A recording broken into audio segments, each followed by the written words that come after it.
The world around us is collapsing, but the loving promises of God remain sure. Somebody has to talk about it. For the best in Christian talk, you're listening to Ari Golden. Hi, I'm Ari Golden. Thank you for being with us today. Today we're going to talk about The Matrix Part 2 of 3, Controlling the Masses, or Controlling the Talking Goldfish. Alright, before we go into it, let's go back to our text that I've read in Part 1, and also do the same reading for Part 3. Book of Acts chapter 8 verse 5 says, Then Philip went down to the city of Samaria and preached Christ unto them. And the people with one accord gave heed unto those things which Philip spake, hearing and seeing the miracles which he did. For unclean spirits, crying with loud voice, came out of many that were possessed with them. And many taken with palsies and that were lame were healed. And there was great joy in that city.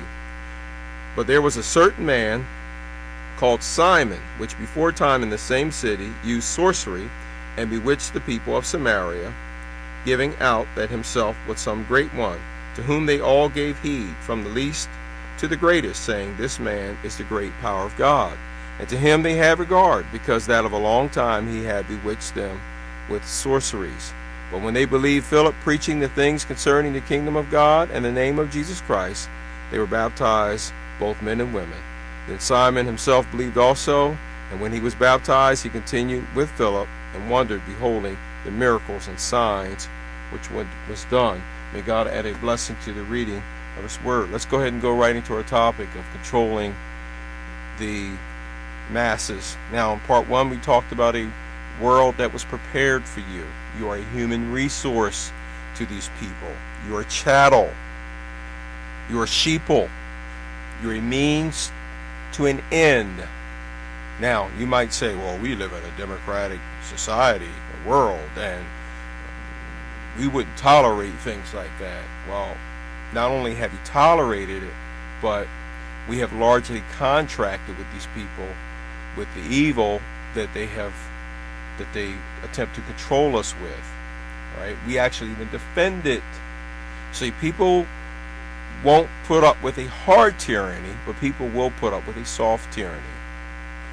People won't put up with being beaten like the Hebrew slaves were in Egypt, but they will by and large subject themselves to being manipulated by subliminals, sound waves, poison food, poison air, a rigged political system, and everything else to boot. People will put up with a soft tyranny. People will put up with soft control mechanisms. By and large, people will fight against the guns and things like that. But again, this system has been highly refined. It's called, the elite called a technotronic system. Technotronic meaning the elite have refined their craft to such an extent, of course, that craft being the 4Ds, death, dearth, deceit, destruction, new world order, that they have developed the occult and fused it with science to such a degree that they can actually control the people. They can control us. And by and large, you don't even know it. And when you do, you say it's really not that bad, it's not that important. And I'm going to talk about it. I really wish I could spend 15-20 minutes on just one of the things I'm going to mention alone. As it turns out, I'm going to just mention them. I'll mention names, I'll mention terms. You need to, like yesterday, last week, find out about them. Find out how they affect you, because they do affect you. These people have not been playing. Through various corporations that are in bed with our federal government, such as the RAND Corporation, other big players, DuPont and others, but especially the RAND Corporation, DARPA, which is a Defense Department research group, they've been refining this stuff for a long time, and they've already figured out and have the human brain mapped out. They know how to control us with brain waves, brainwave technology. They know how to control us with mnemonics, sigil magic. I'll break those down in a minute. Harmonics, various social engineering tactics like Hegelian dialectic, problem, reaction, solution, and the list goes on and on and on. All right. Why don't we just go ahead and go right into it? Let's talk about how people are controlled by sigil magic. Mnemonics.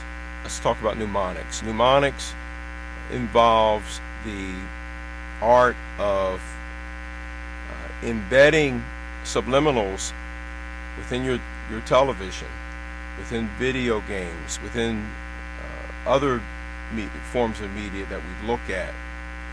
And your human, on the human conscious level, you don't perceive it, but on the subconscious level, you do pick it up. And even though this technology involves a lot of flickering, such as with your television, you notice it flickers a lot. Whether if you would slow those flickers down, for an example, they flicker now somewhere between 60 and 120 times a second. All right, and you might say, I'll never catch what they're flickering. You may not, but your subconscious is picking it up. And there was one case in particular. It was a woman. You can watch a YouTube video. You can go to real subliminal message kill caught accidentally, in parentheses, disturbing. It's about an 8-minute, about a 9-minute video. But this woman, she's a grown woman. She was at her mother's house.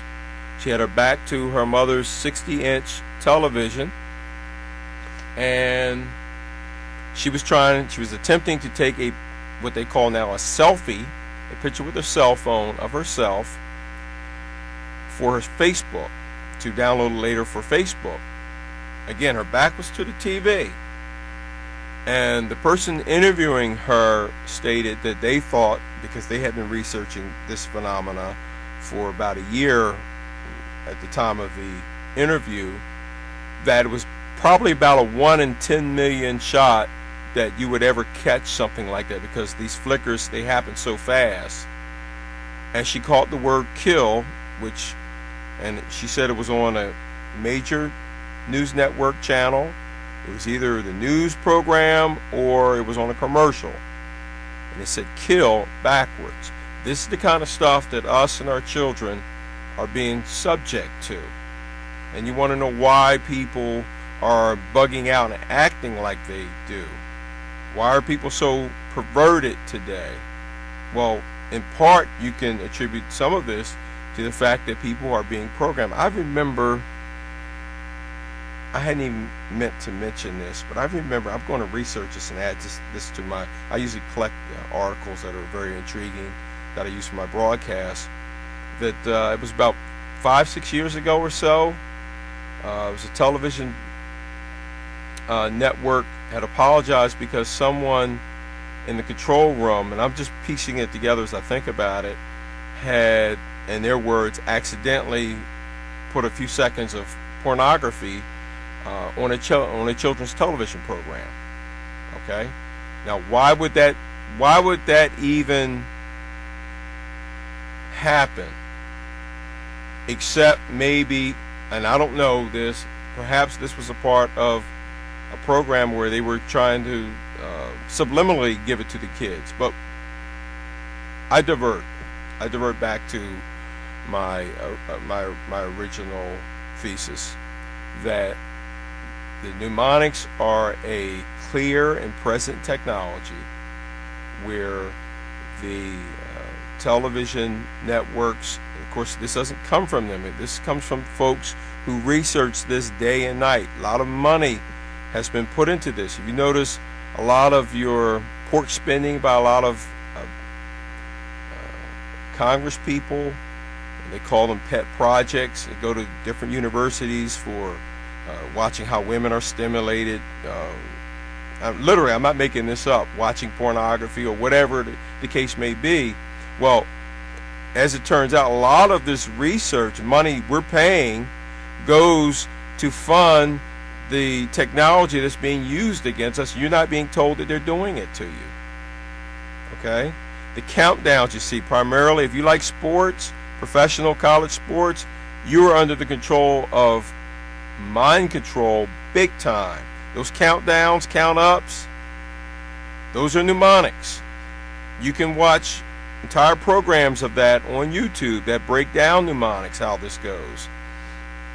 Where if you would, some of those countdowns have been frozen, the intricate detail put into those, and it would seem like they're innocuous.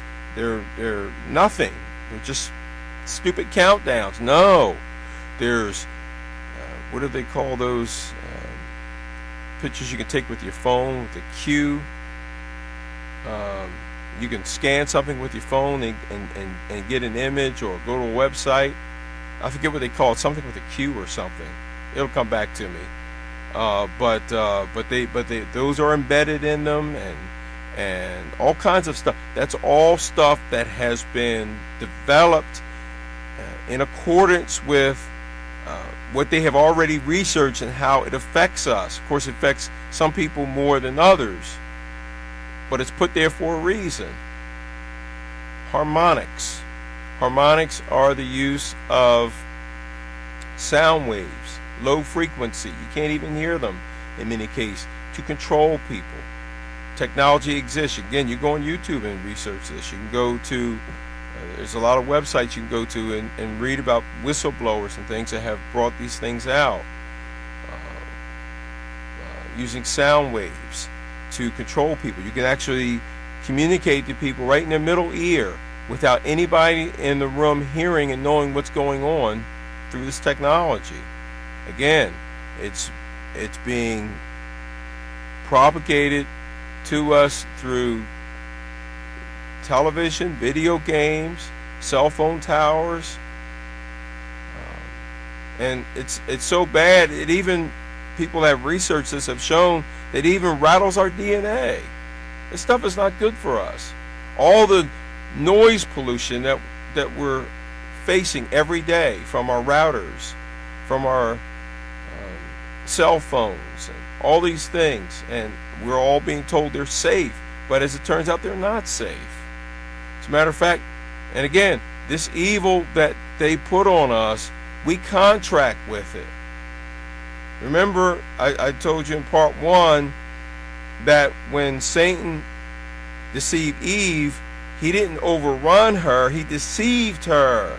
He lied to her. He tested her first. She misquoted God's word. God didn't say anything about touching the tree of knowledge of good and evil. She misquoted and said that, and the devil saw that she was shaky. So then he started baiting her. He started telling lies. God doesn't want you to be like him. He doesn't want you to, he's trying to hold knowledge back from you. So he contracted with her. She bought the contract, and she saw that it was a lie. That's how these people work. They contract with us. They throw the bait, and we take it. Going back to the cell phone. Most of the time in cell phone contracts, it even says that there's radiation and things that are embedded in it, that are inherent with the technology, and you assume the risk when you take it. But of course, most people don't read it. They just sign and go about their way. So then when they get caught, when you get sick or you get upset about it, then they say, well, you consent it. Basically, it's the same thing that the devil told Eve. Eve was mad at the devil, but the devil turned around. He could say, well, you consented to what I told you. Contracted with me. All right? Let me move on. Sigil magic. Sigil magic is power being embedded in images that people who practice sorcery, that they've attributed power to, and they project on us. Much of it is subliminal. Much of it is hidden. You have to connect the lines, though. such as, and I'll be referring to the dollar bill a lot, the dollar bill has got 6 hexagrams. I give Doc Marquis a lot of credit for that. I watched a lot of his videos. He's an ex-Illuminist, and he talks about how the dollar bill has 6 hexagrams on it. You have one in the celestial cloud above the eagle and the obverse seal. You have one that goes across the eagle itself. Another hexagram. Again, a hexagram is a 6-pointed star with a circle around it.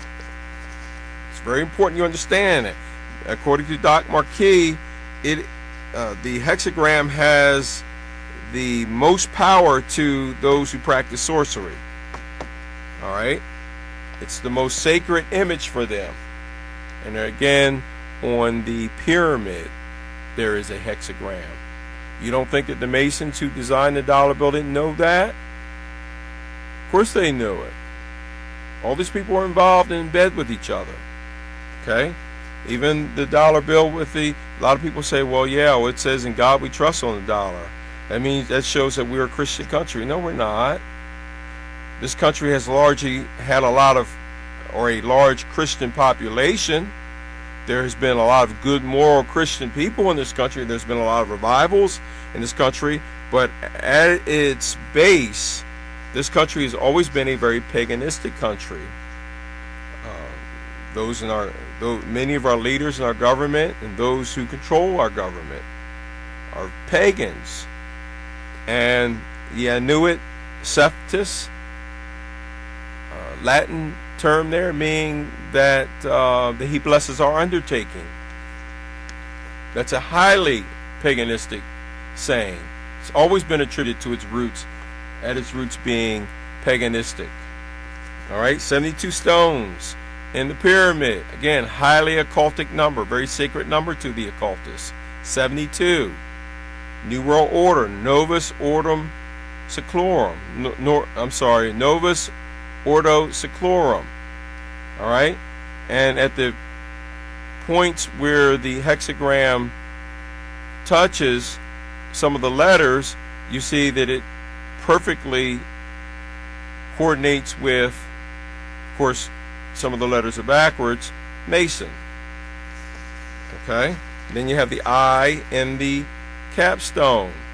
New World Order has not yet fully been given a go. It hasn't been complete yet, but they're working on it. It's been in the works for a long time.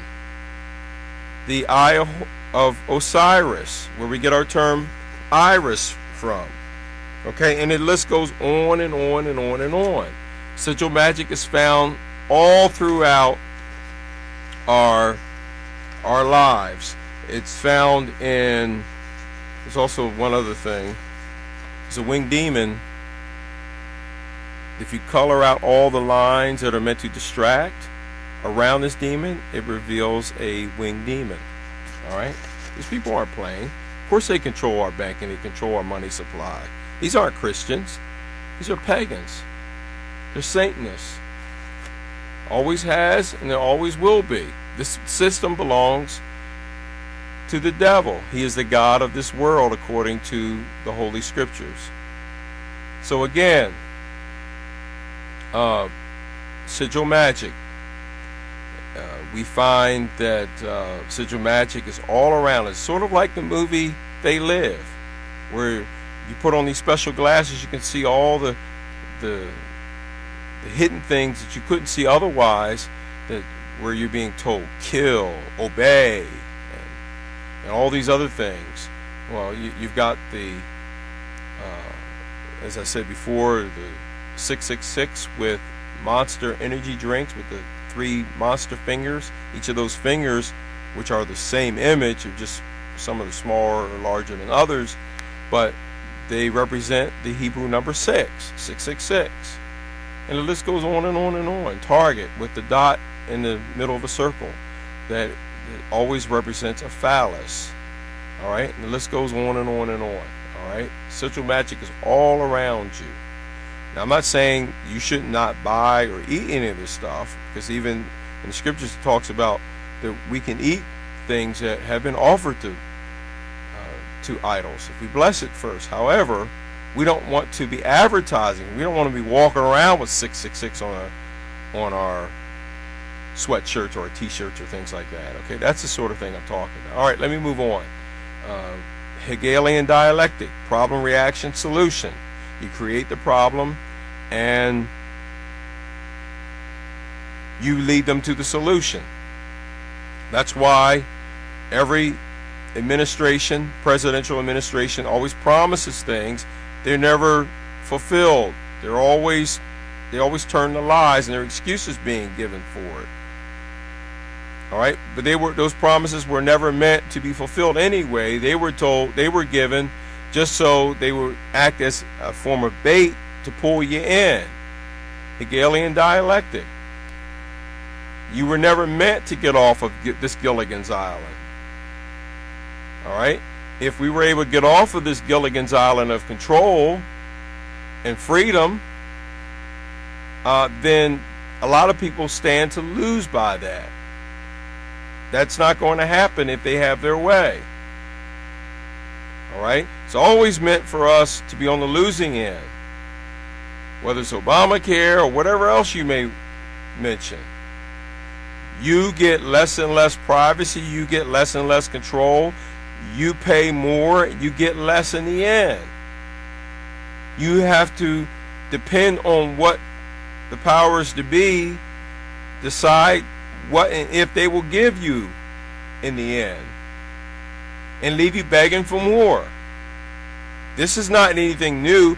Every empire, every world global empire has been operated the same way. This is just a more modern form of it. We call it the New World Order. The Roman Empire, the Greek Empire, the Medes and Persians, all right? All of them have done the same thing. They weren't technotronic, but with the technology and things that they had, they obviously were able to do a lot because they ruled the world. All right, let me move on. Social engineering, gay agenda and everything, homosexual agenda. Whatever you want to do in your private life is on you. People have been doing these things for a long time. I'm not defending it. All right? It's an abomination according to the scriptures. However, it's being projected on us, and we're made to feel dirty for saying we don't agree with it and that we believe it's a sin, and then we're called haters by it. Social engineering. But you have to tolerate what they do. All right? It goes on and on and on.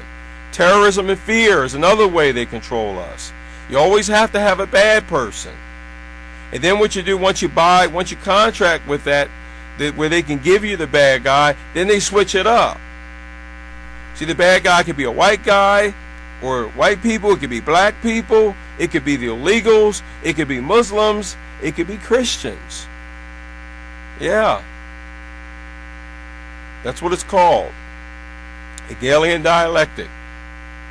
Problem, reaction, solution. You can always control people through fear. I've given you quotes on these things. You always have to create a bad person. The police state that we're in. God knows that we're in a police state. Look at what we're facing today. Police are wearing black now. All the cars are going black and white. Many more of the cars are going black and white. Federal funding. Police are getting the armored vehicles. All right, they say it's because it didn't cost them anything, and it's from the wars, and they were going to scrap them anyway. That's not an excuse to go to that. No knock raids. Instead of knocking on people's doors, we're knocking doors down, going in with machine guns. We're going in on SWAT raids for what could be termed civil violations or civil cases, code violations. I'm not making this stuff up. If you shoot people in the back now, that was almost always a red flag and a police officer would get in trouble. Now if you shoot somebody in the back, it's no big deal. All right? You can always boil somebody or frog to death, but you can't throw them in hot water, boiling water. You can slowly boil them though, and that's what's going on. Agenda 21, we're all under it. Agenda 21, the control of all humans and resources on the planet in the name of reducing our carbon footprint, in the name of reducing greenhouse gases, in the name of preserving and saving the earth. That's not the intention, and because if that was the intention, we wouldn't be spraying heavy metals in the air with chemtrails. We wouldn't be blowing up nuclear bombs out at sea and in remote areas in this country to test bombs. And we wouldn't be letting our nuclear power plants leak very dangerous high levels of radiation into the soil, into the air. All right? So, but what the intention is meant to ultimately to tax us. We're already well into Agenda 21. Every county, every city in the country now is, at one degree or another, is under Agenda 21. It hasn't fully been implemented everywhere yet, but we're well on our way to it. Ultimately, what it means is moving us into compact cities, Hunger Games type scenario, where you live in a 250 square foot mini apartment, you pay a lot of money for it, you get nothing for it. Okay? Crime and everything else. And finally, Big Pharma. Look at our schools, look at our jails, look at our prisons. It's a pharmaceutical chess box. Pharmaceuticals being given, dispensed wholesale. You got a little problem with pain, take this. Hegelian dialectic. People get hooked. Now they got to commit crimes and steal, and then they're thrown in jail for it. Hegelian dialectic. All right? That's what we're facing. That's what we're under. So much more I could talk about. I want to go ahead and close out, but we'll be talking more about these issues in different future broadcasts and breaking them down some more. But thank you for being with us. You've been listening to WYU 93.4, riding the last wave of U.S. freedom and Christian talk.